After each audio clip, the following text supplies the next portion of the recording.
en 4 ans, jamais j'aurais pensé vivre cette situation complètement inédite. L'idée, c'était de ne pas avoir à se retrouver à faire des choix éthiques par manque de place de soins critiques. Le temps de travail quotidien, beaucoup bossé.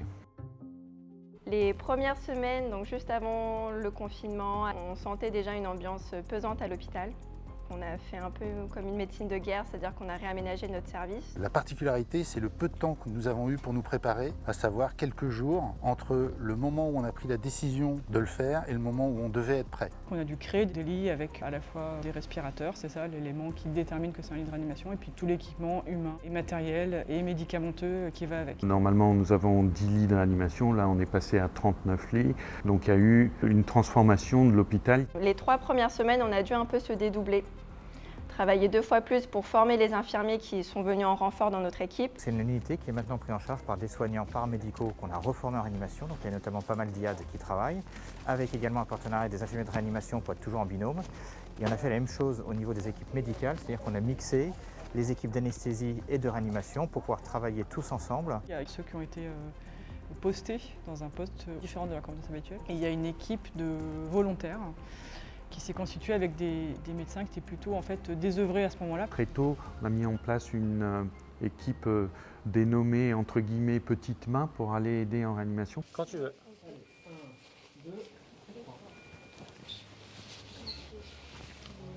J'étais chef de service d'ophtalmologie le jour. Je suis allé faire quelques nuits pour aider les équipes soignantes parce que c'était important, je trouve, de leur apporter du soutien. Ils avaient des rythmes de prise de poste qui étaient très importantes. Quand ils assuraient 5 prises de poste de 12 heures en salle de réveil où l'espace était totalement Covid+, donc ils devaient être en tenue Covid toute la journée. C'est assez fatigant. C'est fédérateur, c'est un groupe en fait.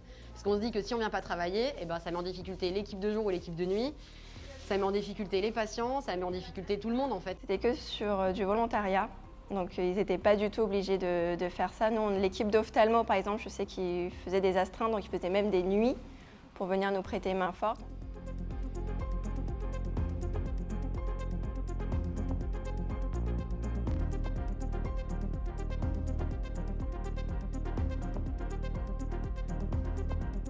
Mon rôle dans l'hôpital a été surtout d'apprendre à se protéger avant de s'occuper du patient. On a été aidé par, entre autres, l'équipe de simulation, faire des entraînements, que ce soit aux séquences d'habillage, déshabillage, et puis après aux séquences d'intubation, par exemple, détresse respiratoire, on doit intuber le patient, mais il ne faut pas s'exposer à ses sécrétions.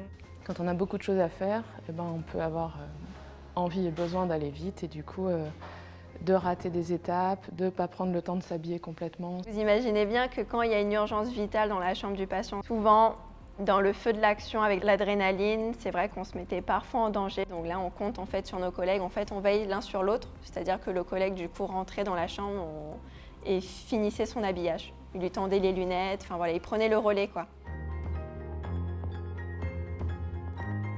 La qualité de vie des soignants, elle a été impactée, en particulier pour ceux qui ont travaillé dans la salle de réveil Covid. Parce qu'on ne respire pas bien dans un masque bec de canard, parce qu'on a chaud, parce qu'on est stressé de faire des fautes. Il n'y a pas que l'hôpital en fait, toute notre vie a changé. En fait, on n'est pas confiné, mais en fait on est confiné soit à la maison ou confiné à l'hôpital finalement. On ne se rendait pas forcément compte, on avait la tête vraiment dans le guidon. On devait faire notre métier de 8h à 20h. On a fait partie des méchants parents qui ont mis leurs enfants tout le temps à l'école quand les copains n'y allaient plus. Ils ont surtout eu l'impression qu'on n'était vraiment pas très disponible pendant toute cette période. J'ai pas vu ma famille pendant 10 semaines. Et du coup, quand je suis rentrée à la maison, j'ai franchi la porte de ma maison, je suis tombée sur mes parents et ma sœur et j'ai fondu en larmes. Je me suis rendu compte qu'en fait mes proches étaient plus stressés que moi. Et ce sentiment en fait de culpabilité, de se dire bon, en fait, c'est mes proches qui ont plus souffert. Les soignants se sont transformés en soignants qui pouvaient eux-mêmes contracter une maladie et ont su gérer ce stress personnel pour prendre en charge quand même les patients. J'ai été malade au début et donc je l'ai refilé à ma femme, à mes 2 filles qui étaient là. C'est le post-Covid et je parle même au nom de mes collègues qui est difficile.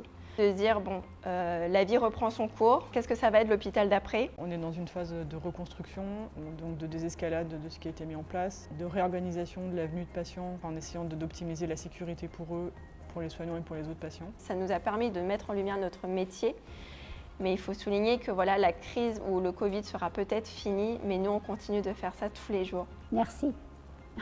Je suis venue avec mes boîtes de chocolat pour leur dire merci, mais je trouve que c'est rien.